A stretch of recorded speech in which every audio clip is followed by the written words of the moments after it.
Libra. I am back. Um, I swear I didn't change any of the cards, I just moved them to utilize the floor space better. Because when I lay these cards out, it's going to take up a lot more space, and I want to be able to spread them out. And I grabbed a hot beverage, so hopefully I won't be quite so stuffed up. I do apologize for that. I really can't apologize enough, even though it's like I am sick. I'm not just, it's not like it's my fault. Anyway. So, we're going to use this Stranger and Stranger card deck. And I really love how vivid the illustrations are, as you shall see.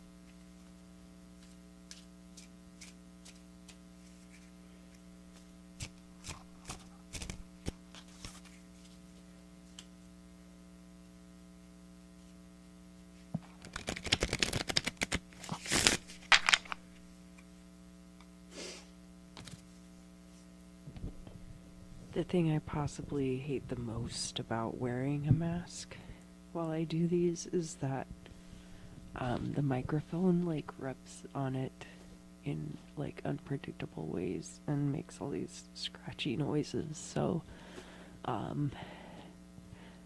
hopefully it doesn't become like an anti-ASMR video. We'll see. I am gonna do a 12 houses spread around the Celtic cross. So this is the first house. It's governed by Aries and the planet Mars, and it is the house of beginnings, and it will go next to the card from your past. I think actually I'm a Leo, so I think I got this in the exact same position in my reading. It's the Ten of Hearts. It's like a very fortunate card. It's like happy endings, like final happy endings, but this is a beginning. And it's very interesting that it would be next to this card that was kind of like representative of your creative stagnation. I wonder if you found yourself in like a really settled situation and then you felt like you weren't able to create your art anymore because you weren't feeling like tortured inside. But let's continue. So the second house is governed by Taurus. It's the house of possessions. Taurus is an earth sign, and it's also ruled by Venus. So I like to leave the end cards in playing card decks when I use them to read. I'll take them out of like tarot decks because those are more like designed specifically to be used a certain way. But since I'm using like playing card decks just as they are,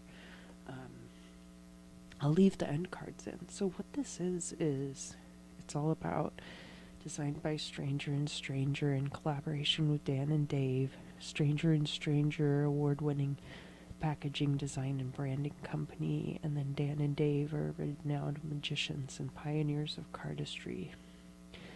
So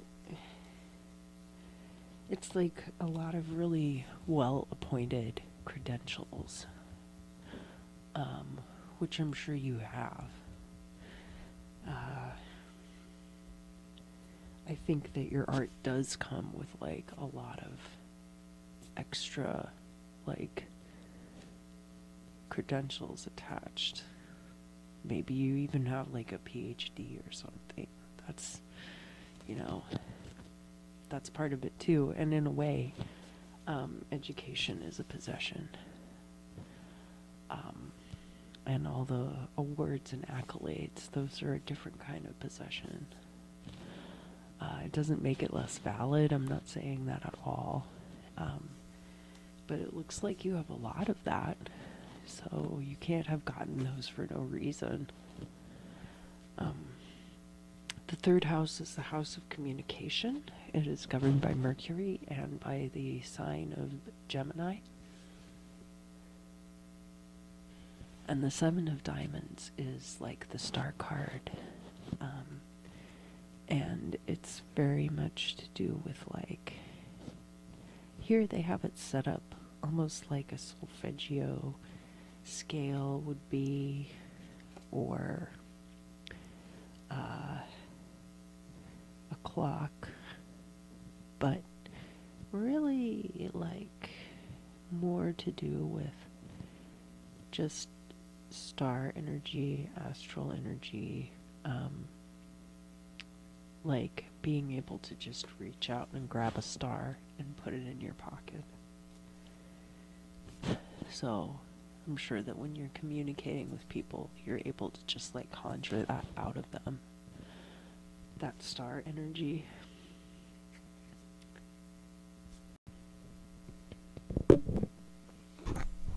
And the fourth house is governed by Cancer and the moon, and it is the house of home and family. And you are being attacked by bees. I love this deck. It's so good. So you can see that these people are running from this swarm of stinging insects that are the Seven of Clubs. And it seems like in your home life, things are kind of chaotic, maybe a little bit contentious, although it's not.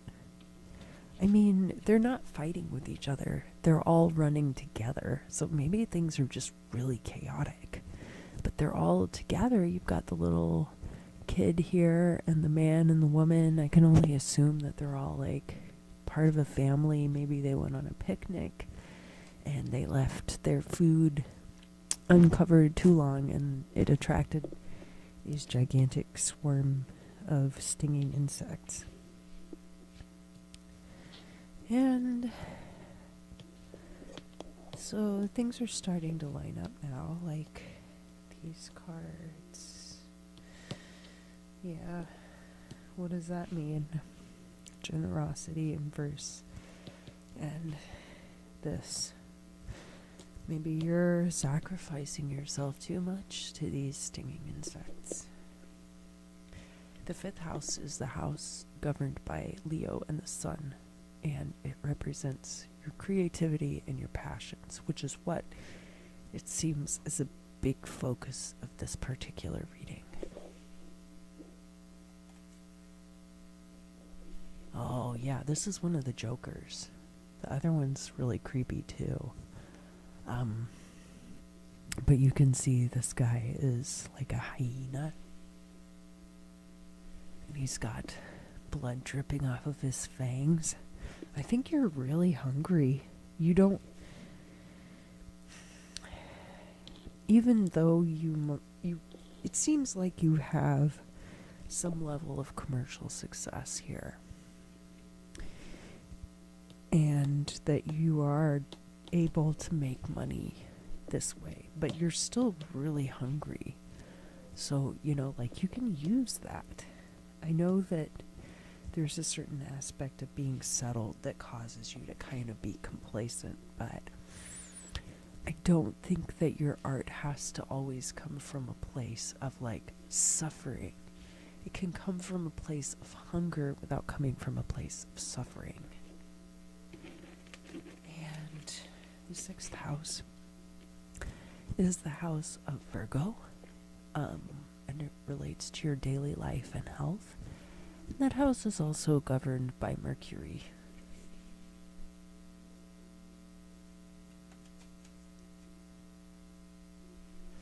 And that's the Ace of Hearts. I do think that you have a lot of love in your life.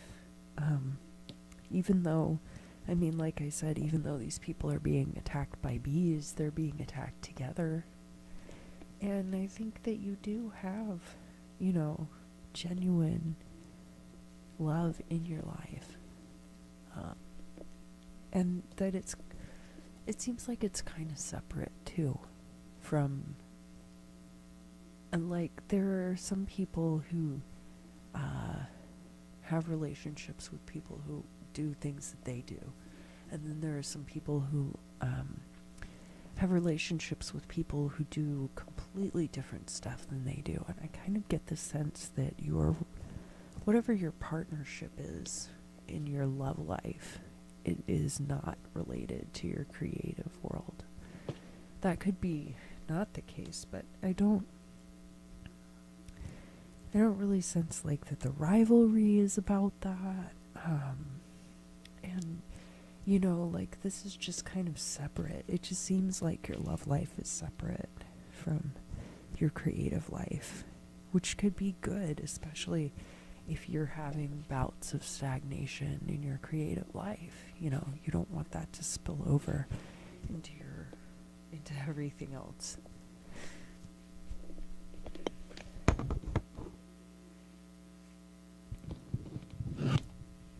In the 7th house, which is your house, and is governed by Virgo.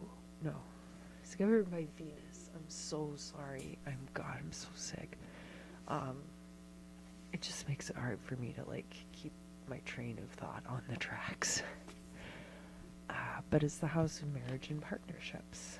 And could tell us more about this.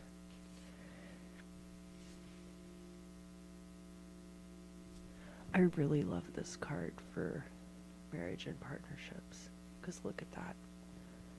They absolutely are partners. It's this woman and the griffin that she's riding.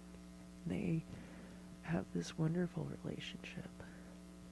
I mean, like, look at him, he's a monster. Look at her, she's a monster, you know? Like, it doesn't have to be like man and woman. Obviously, the imagery on this card is very heterosexually oriented, but I think that you could easily say that a griffin doesn't really come off as gendered, you know.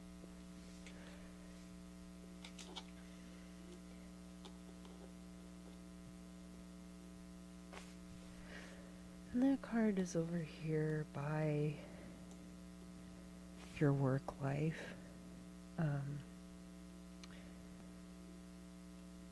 And it does seem like your love partner must be very supportive of what you do.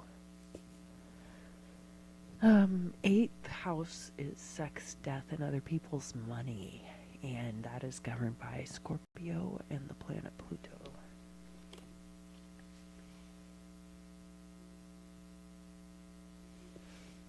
I wonder if you don't feel like a sad clown sometimes.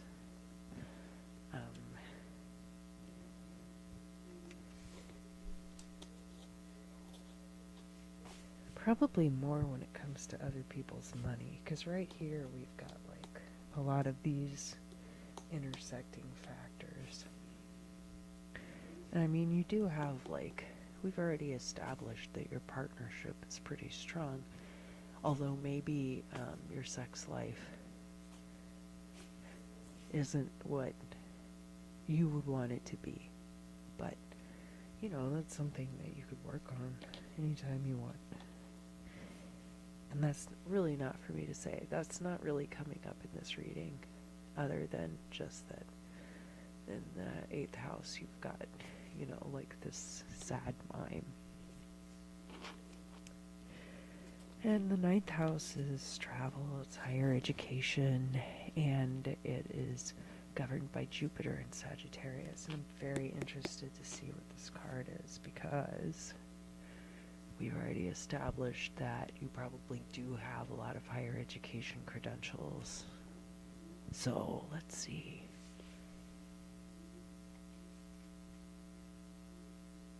And yeah, I mean, as far as I get the sense that you got some kind of maybe a fine arts degree.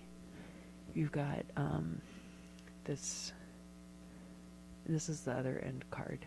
and it's for the sponsoring. Well, Art of Play is like distributing this deck of cards, but when I read this card, I read it as the Art of Play, and like earning a living through whatever your passion is, and a creative passion. So, yeah, I mean, that makes sense. 10th house is the house of career, and that is governed by Capricorn and the planet Saturn, which is a very serious planet.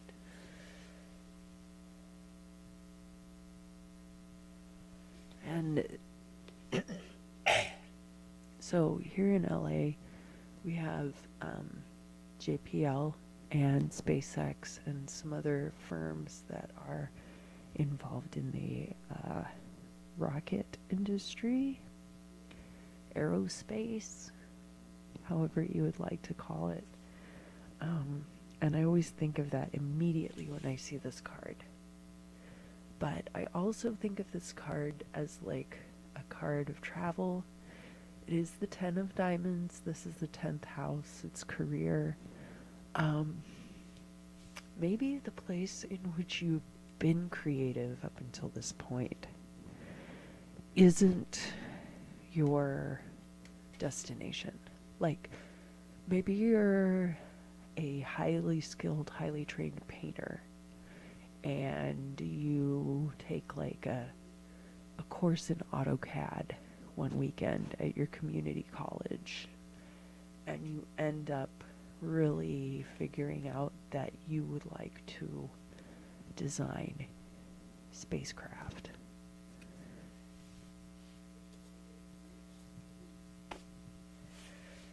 All right, the 11th house is governed by Aquarius and the planet Uranus.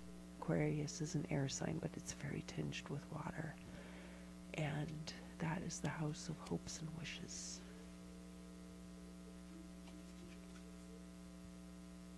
And this is the Four of Wands, which is like, in the tarot deck, it's like the wedding card. It's kind of a happy endings card. I love this card because it's got like this lemur, and the lemur's got like all these really great, ripe, delicious oranges that he can eat. And he's just very content. He doesn't really need anything else. There's nothing else on the card. Just this lemur and his grove of oranges. And I think that's honestly what you really want. What you deep down inside, what you really want. You're very hungry for your art, but it's not what you want. Like, you really just want to be able to kick back at the end of a day and watch a movie with your family without being attacked by bees.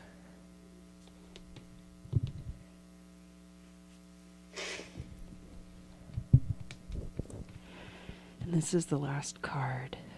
The 12th house is governed by Pisces, which is a mutable water sign.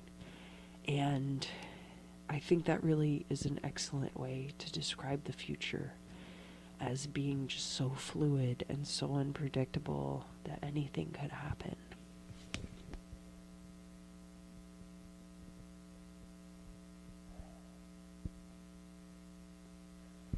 And this is, it's like an advert for a bar, but that bar is the 3 of clubs.